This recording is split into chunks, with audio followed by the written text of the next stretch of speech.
When Jesus says the sun is darkened, the moon doesn't give its light, the stars fall from heaven, the powers of the heavens are shaken, consistently throughout the Old Testament, I showed you many examples of that exact language. Not one of them was the entire world experiencing these cosmic... In Matthew 24, Jesus describes some apocalyptic signs in the heavens. He says that these end-of-the-world signs are associated with his coming. Are these signs happening now? Is it proof that the end is near? To answer these questions, you need to know that the Old Testament is filled with these kinds of apocalyptic signs all throughout the prophets. And I believe after you watch this, the words of Jesus will make way more sense. You may be surprised to find out that your initial views of this passage were not entirely correct. So let's jump into Matthew chapter 24. You should probably know this is episode 13 of about a 23 episode series on the end times in the Gospels.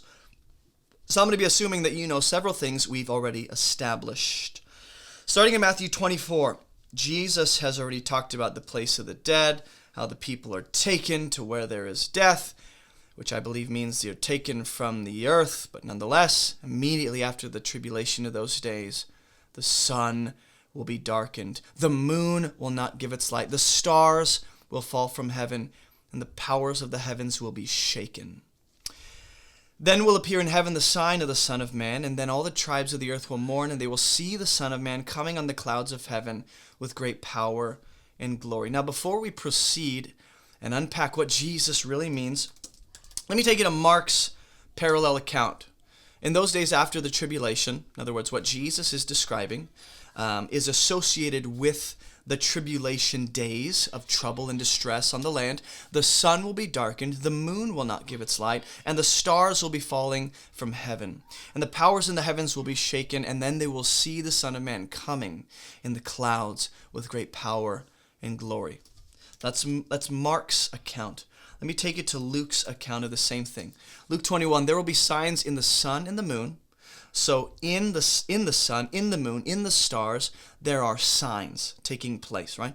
And on the earth, distress of nations in perplexity because of the roaring of the sea and the waves. People fainting with fear and with foreboding of what is coming on the world. For the powers of the heavens will be shaken, and they will see and then they will see the Son of Man coming in a cloud with power and great glory. So what we need to establish is that Jesus is describing some wild things in the sun, in the moon, in the stars, and on the earth. There will be distress. There will be signs of something. Even within the roaring of the sea and the waves, he describes that no matter what, there's a sense of distress, and these are ominous signs that are actually the powers of the heavens even being shaken. And then they'll see the Son of Man coming in a cloud with power and great glory, which we will get to in the next few episodes. But let's go back to Matthew 24 to really break this down.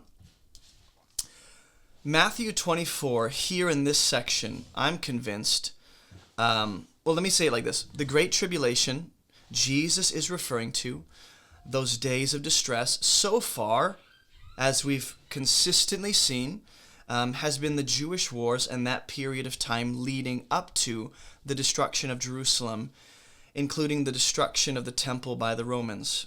Eusebius and Josephus describe the Jewish wars in great detail and the destruction of Jerusalem in the very same way that Jesus is talking about that event in that setting. And what I'd like to propose is this. We are typically told that Jesus is referring to literal things that happen in the literal moon and the literal sun and the literal... We take all of this to mean these things will literally, visibly, physically happen. And we've already established that hyperbole and figurative language and different figures of speech are very often employed in the prophetic writings. And so this cosmic apocalyptic imagery is very often employed in the biblical poetry or in prophetic apocalyptic writings. And I'm going to show you this in a second. And usually what you're going to see is that this cosmic language that these prophets employ are describing either national events or localized events, but I'll say it like this, I'm almost 100% sure everything I'm going to show you, there's not one example of a global, catastrophic, planetary destruction, but rather it's localized and it's national. So what I'm going to show you now in the Old Testament is that the language, the same language we're seeing Jesus use, is used by the prophets to refer to peoples or nations that are essentially getting their lights knocked out. The Old Testament uses all the same imagery to describe judgment and destruction that comes through enemy armies that God is bringing on peoples, on nations, on no matter what, it's the just penalty and consequences. So Isaiah 13, starting in verse 1 through 11, this is the judgment of Babylon. Okay? This is not spiritual or metaphorical or future. This is literal national Babylon. Isaiah the son of Amoz saw this. On a bare hill raise a signal, cry aloud, wave the hand for them to enter the gates of the nobles. I myself have commanded my consecrated ones and summoned my mighty men to execute my anger. So this is the Lord's anger being executed through said mighty men. My proudly exulting ones, the sound of a tumult on the mountains. Of a great multitude, the sound of an uproar of kingdoms, of nations gathering together. The Lord of hosts is mustering a host for battle. They come from a distant land, from the ends of the heavens, the Lord and the weapons of his indignation to destroy the whole land, or another translation is earth. Wail, for the day of the Lord is near. And this day of the Lord, which we'll talk about later, I know I keep saying that, the all caps day of the Lord is different than the lowercase day of the Lord, which comes upon national entities and peoples. The day of the Lord is near for Babylon. Destruction from the Almighty, it's coming. All hands will be feeble. Every human heart will melt. They will be dismayed. Pangs and agony will seize them. They'll be in anguish like a woman in labor. They'll look aghast at one another. The day of the Lord comes, cruel with anger and wrath, to make the land a desolation, to destroy its sinners from it. For the stars of the heavens, here's that language, and their constellations will not give their light. The sun will be dark at its rising. See that same like cosmic language? The moon will not shed its light. I will punish the world for its evil, the wicked for their iniquity. I will put an end to the pomp of the arrogant and lay low the pompous pride of the ruthless. I will make people more rare than fine gold, and mankind than the gold of Ophir. I will make the heavens tremble, and the earth will be shaken out of its place. And the wrath of the Lord of hosts in the day of his fierce anger. Now, what is he describing? Is this global planetary catastrophe? Or is this a localized destruction? Well, look at verse 17. I'm stirring up the Medes. And if you read Daniel, we see this exact thing happen. The writing on the wall for King Nebuchadnezzar's son, Belshazzar, the writing on the wall for him is, the Medes are about to take over your empire. And he ends up dying that night after Daniel interprets the writing on the wall. The Medo-Persian Empire takes over the Babylonian Empire. God is talking about just a national exchange of authority and power. You might read the previous verses and go, that's talking about the whole world. Well, if it's the whole world, right, and the Medes are being stirred up specifically against Babylon, which again, Babylon is the known ruler of that known world, and in the Near East, that part of the world is under the rule of Babylon. The language used of King Nebuchadnezzar is that he takes over the whole world. We know that's not literally speaking of the entire planet, but the actual known world in the biblical narrative. And in that day, what really mattered, what was important, the land that had significance, where most of the scriptures are taking place and that story is unfolding. So here's what I would say. The earth being shaken out of its place, is that literal? If the Medes are coming against the Babylonian Empire to take it down, the whole earth is being shaken out of its place. But Psalm says that the earth will never be shaken out of its place, that it's stable. It's unshakable, essentially. So, interesting. God is punishing the whole world for its evil? Or is he punishing the world of Babylon?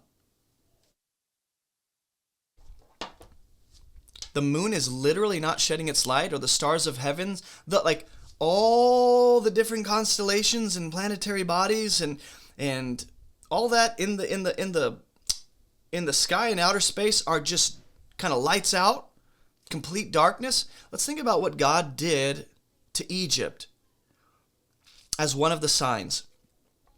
He did make darkness over them, just put darkness over Egypt for 3 days, I believe, but Israel had light, right? So when God is bringing judgment on a nation or a people, sometimes that involves literally knocking the lights out as an image of their spiritual depravity and spiritual darkness, right? Other times, this cosmic language is employed to speak of just how their time is coming to an end. It's not literally all the light across the planet is being knocked out, but for Babylon, it's as if it is. In other words, the stars and sun and moon might as well not be shining, because Babylon's about to be taken out, and they're going to be plunged into darkness by coming under the Medo-Persian Empire, right? So all this light, the day of the Lord, the end of the heavens, the whole land, we often look at that as literal. In this context, God is just talking about the Medes coming against Babylon.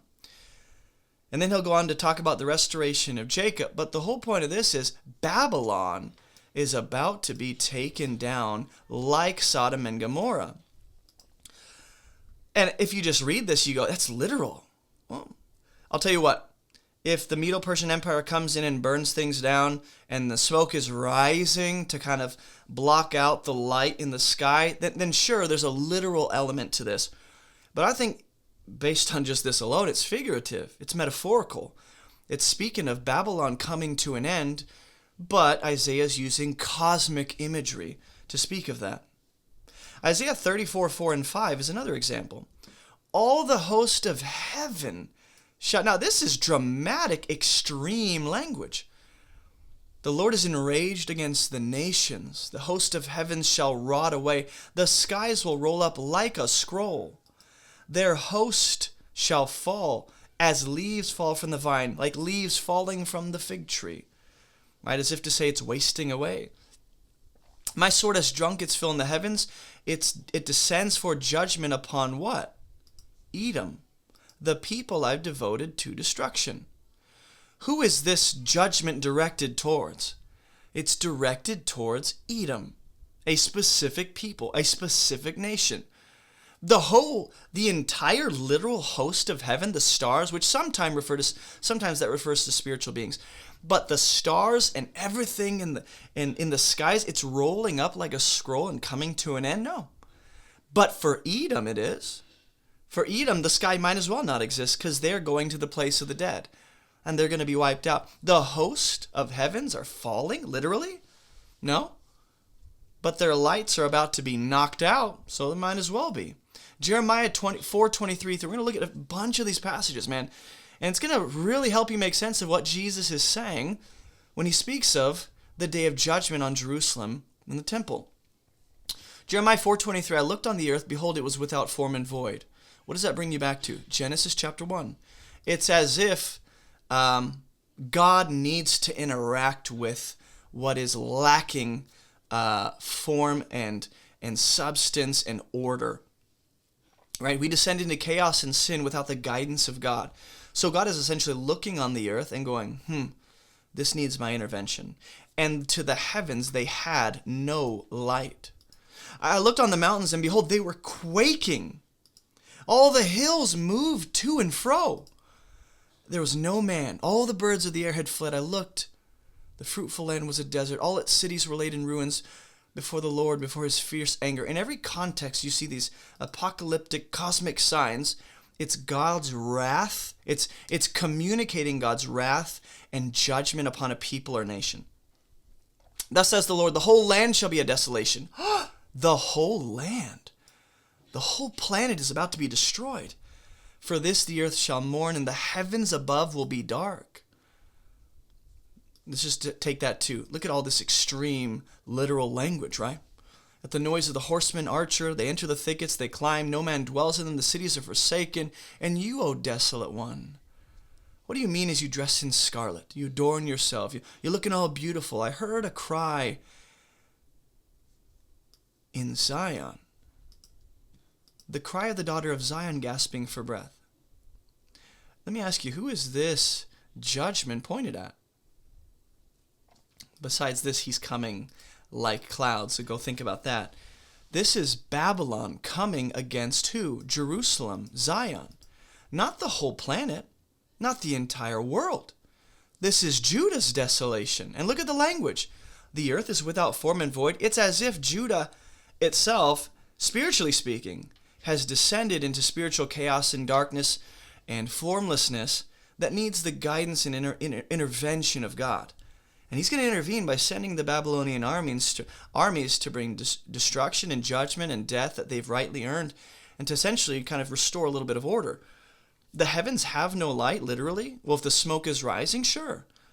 But to say the heavens don't at all, that's a little dramatic and extreme. This is the language the prophets use I want to be careful how I use this term, but to dramatize, you might say, the anger, the judgment, the wrath God is bringing. Not to like make it sound more crazy, but to say like, this is how intense, this is how serious it is. The heavens are without light. The mountains are quaking, literally. The hills are moving to and fro. The whole land is about to be a desolation. No, the whole land of Judah. The whole world is going to mourn. The heavens above will be dark. This is the language that they use to explain national destruction. God is about to bring an end to, at least for now, not a full end, but an end to the wickedness in Judah and Jerusalem. Ezekiel 32, in the 12th year, Ezekiel is told, Son of man, raise a lamentation over Pharaoh, king of Egypt. So who are we talking about in context? Egypt and Pharaoh, okay? You consider yourself a lion, but you're a dragon in the seas. You've burst forth in your rivers. So all this imagery, right? Using metaphors to explain, to really describe how Pharaoh sees himself. And you think you're awesome. Thus says the Lord, I'm going to throw my net over you. Yeah? You like that? You want to be a dragon? A host of many peoples.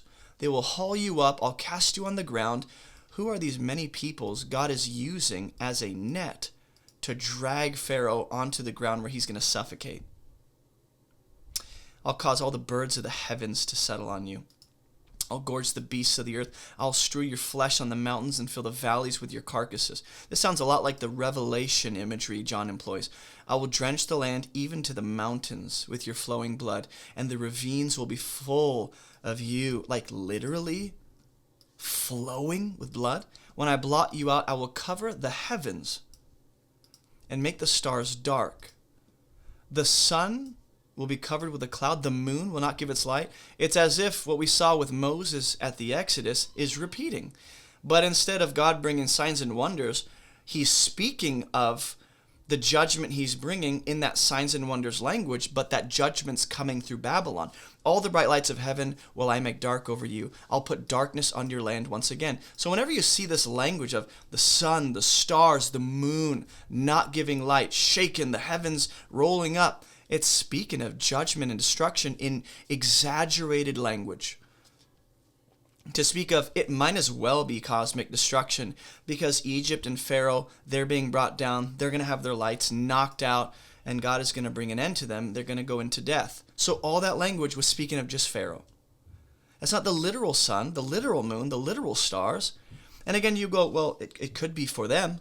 Real quick, if you don't know me, my name is Jason, and I have some free gifts for you at abovereproachministry.com. Go to the website or click the links in the description below to check out all of our free Bible study resources. We have online Bible classes, devotional studies, Bible study workshops, all of my sermon notes, and more. You can even join our online church community on the Discord app. We also have discussion groups all around the world, and if you don't see one in your area, message me and we'll help you start a launch group. I personally lead a group in Spartanburg, South Carolina. If you live in the area, we'd love to have you join us on Fridays for Bible study. So contact me if you're interested, and if you or your church would like me to come preach or teach, just message me or shoot me an email and we'll see what we can do, because I love preaching in person. If you're a new follower of Jesus, click the New Believer section to access everything we recommend for new believers. And be sure to snag a copy of my book, Fruitful, to support this ministry. All right, that's all I got for you. Let's jump back into the video. To which I go, that's the point.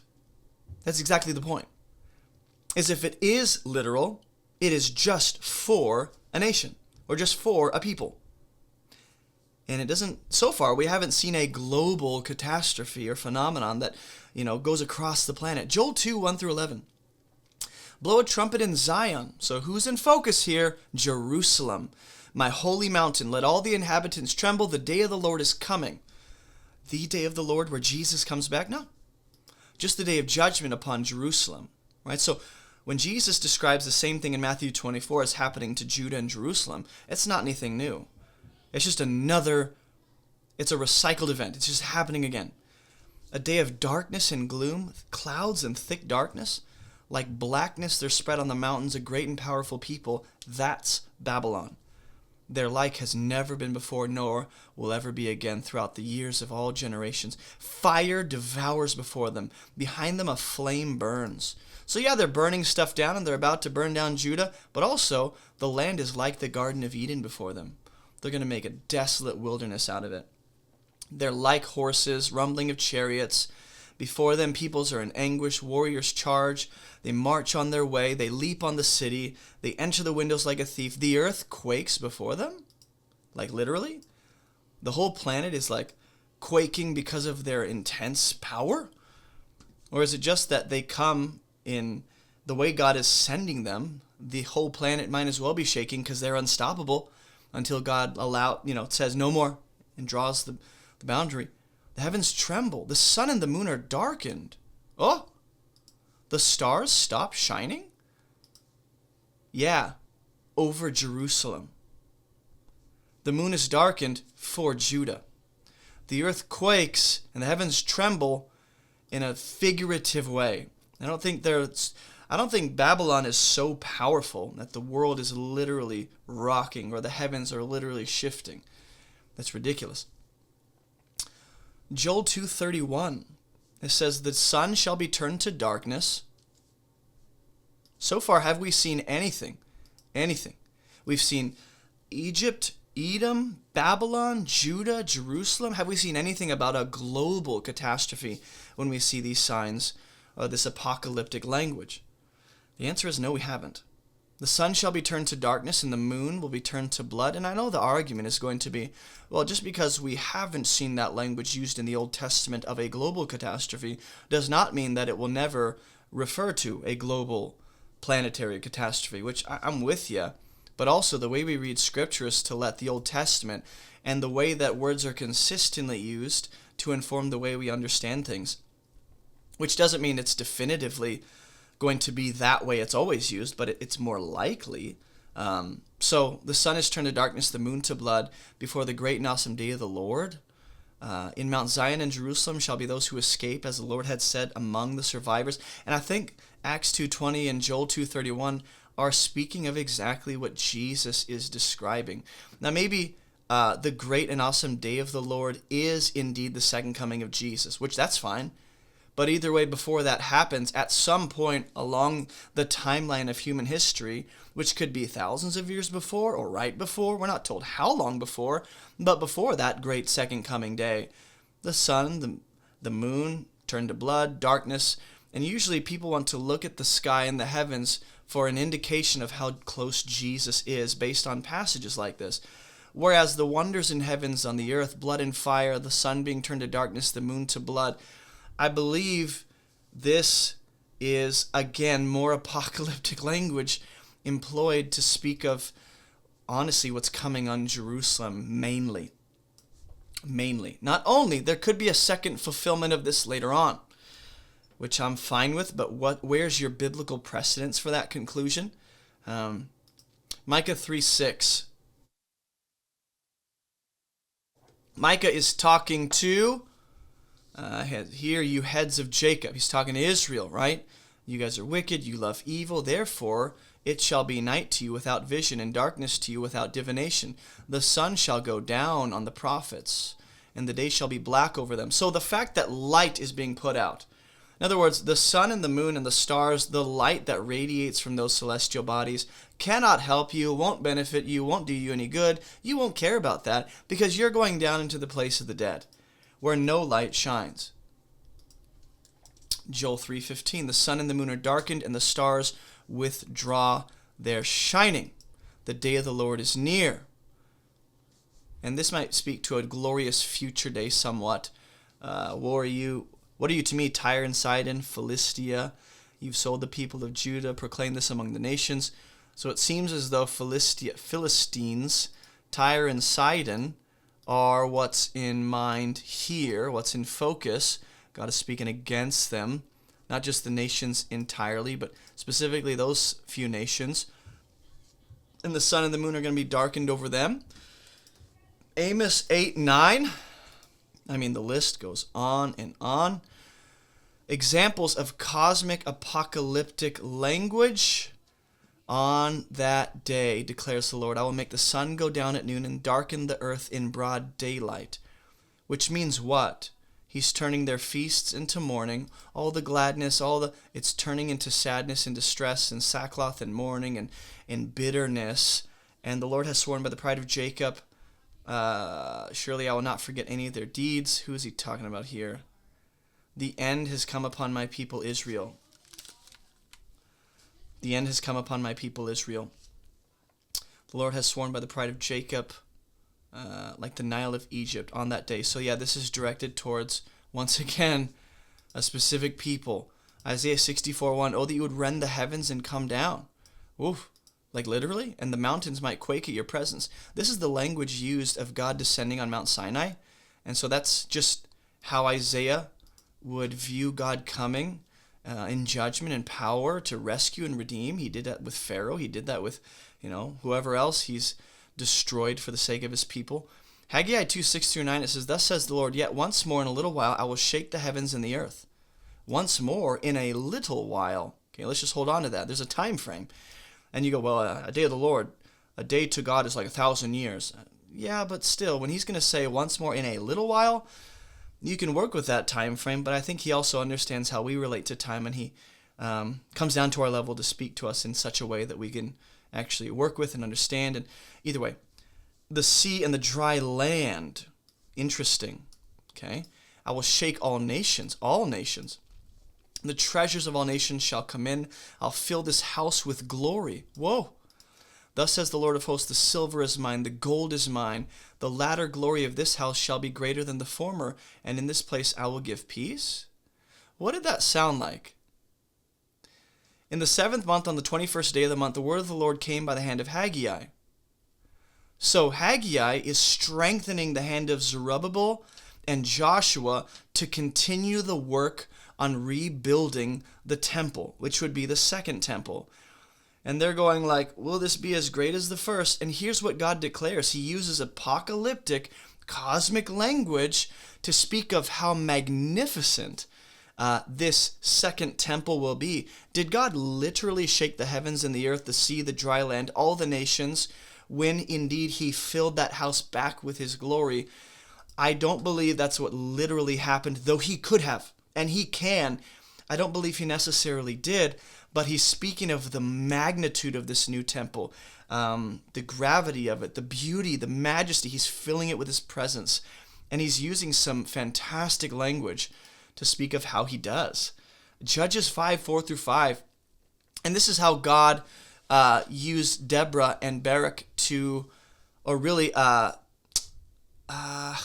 Sisera died at the hand of, what was her name? She drove a peg through Sisera's head. Either way, this is how they celebrate God killing, or God bringing judgment on and ending the life of a wicked warrior, army commander, and I think his armies.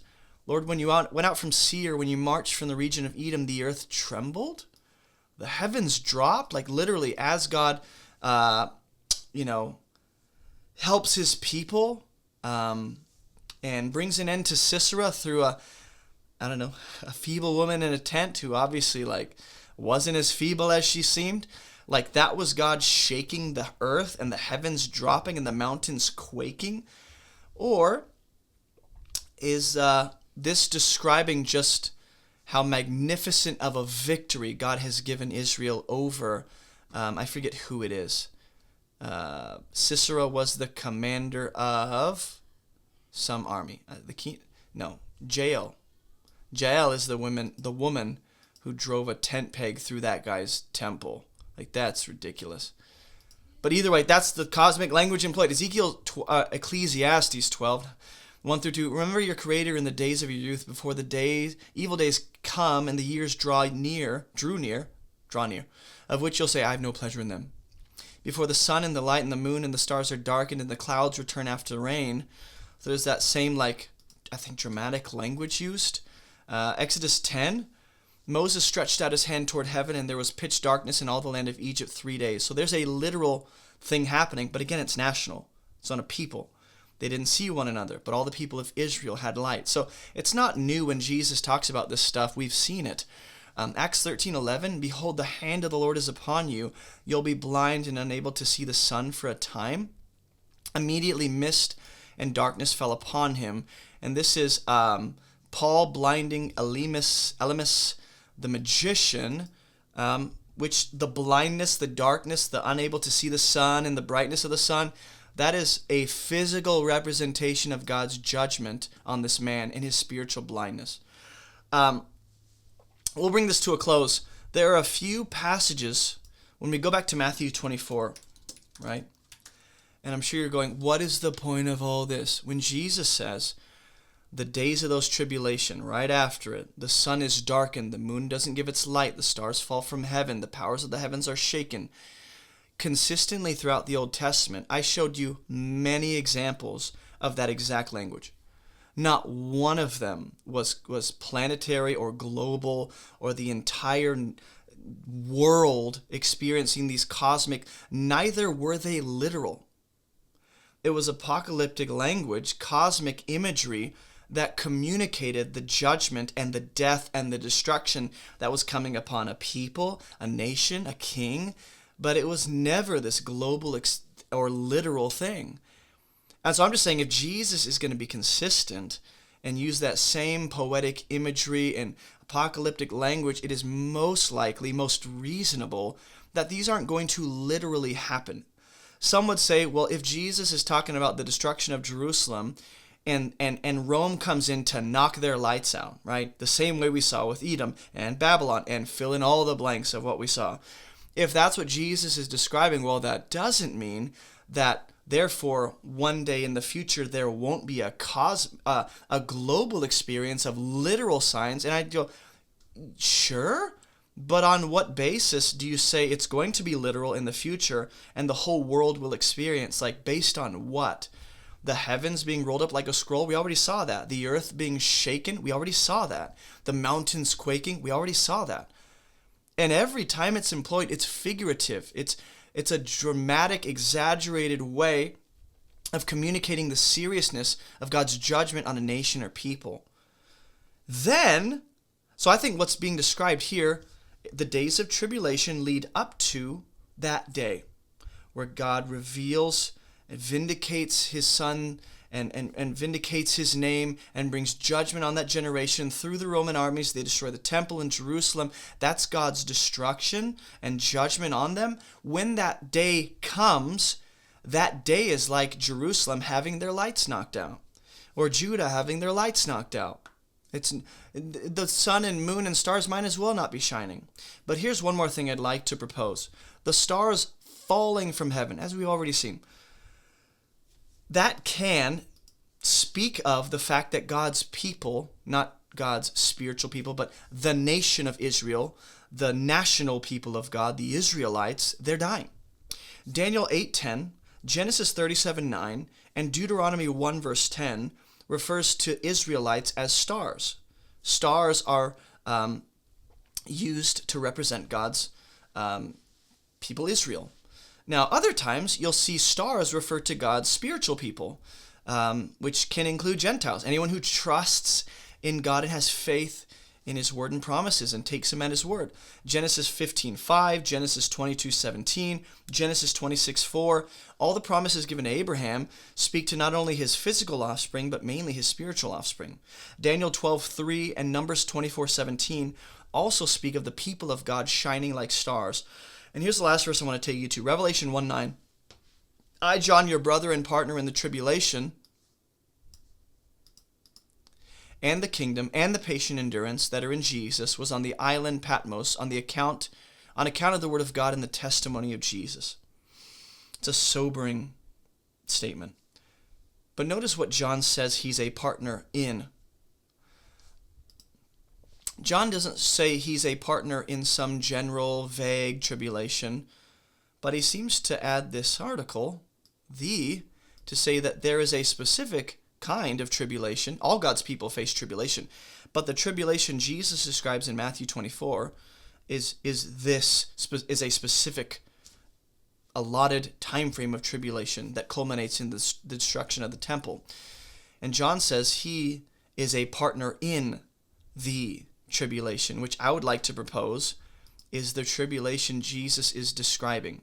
Not just the general distress and tribulation that John 16:33 says all God's people go through, but the specific one on the region of Judah and Judea and ultimately in Jerusalem.